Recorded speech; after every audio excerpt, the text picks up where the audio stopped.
Health Cabinet Secretary Kagwe and Principal Secretary Susan Mochache on Saturday pushed back against claims that they were complicit in the theft of the funds allocated to fight the COVID-19 pandemic. After a week that saw Minister of Health officials and the management of the Kenya Medical Supplies Agency, Kemsa, trade accusations over who should take responsibility for the scandal. Senior officials of the ministry leaked a trove of documents in an attempt to clear their names. The information shows that budgets submitted by Kemsa to the Ministry of Health are details of the items to procure, their quantities and suppliers, and the overall cost of the consignment.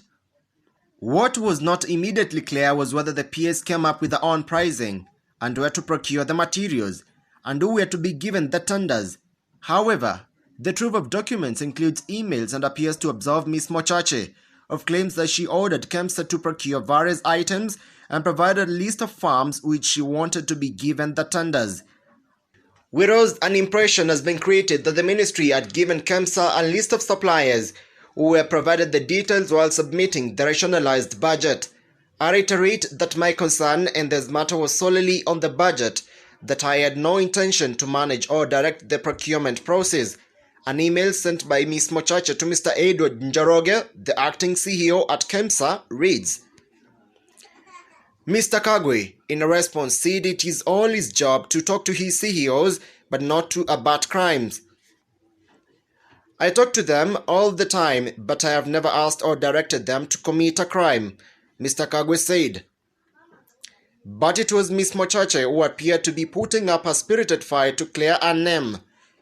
In a letter to Kemsa, she charged, if indeed you stand by allegation that you were given the instructions by the ministry regarding which suppliers to procure from and at what process, please provide the letter that had been used to purport that my communication to you on this matter bore instructions as to where to source the items and their prices.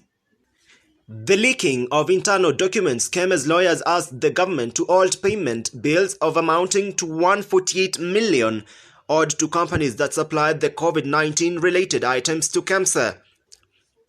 Mbeere North MP Muriuki Njagagwa, who is a member of the Health Committee, argued that the items were procured through illegal instructions, as any payment made will be also illegal. Now that we have established that the procurement tender was illegal, are we still going to honor those fraudulent tenders? Asked Mr. Njagagwa.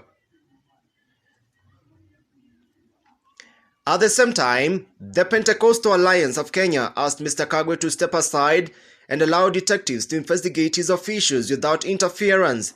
The alliance's chairman, Bishop John Kariuki, said the church will do everything in its powers to protect citizens.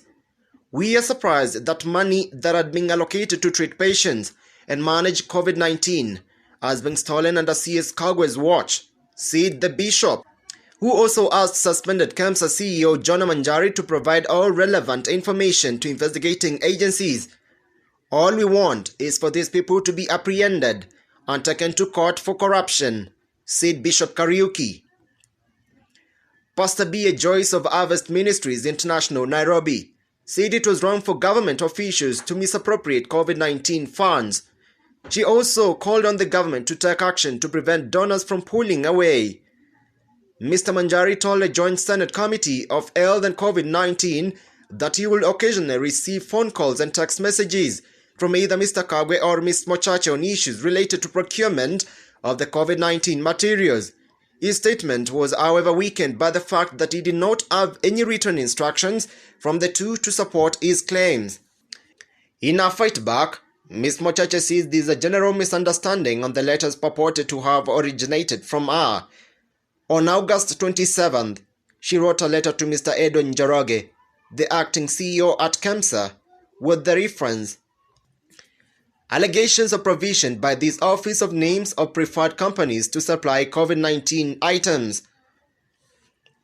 I wish to draw your attention to various communications that were sent to you via phone requesting for status report on the procurement of the COVID-19 related items as per my instructions to procure dated March 18th, 19th, 23rd, 2020, which were not responded by your office, the PS says. On April 2nd, Mr. Eliud Muridhi, the Kemsa Director of Commercial Services, wrote an email to PS Mochache giving her an update on the COVID-19 emergency procurement status.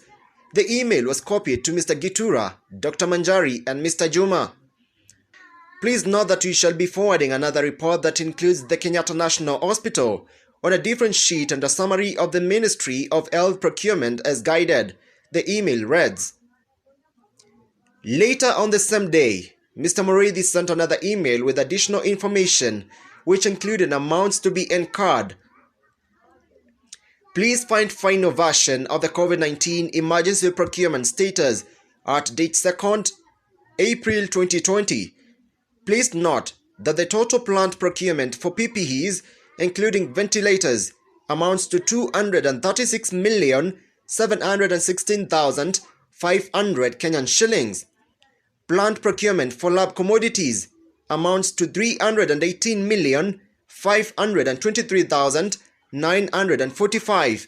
Mr. Muriithi writes. He adds, we shall need guidance on how to proceed.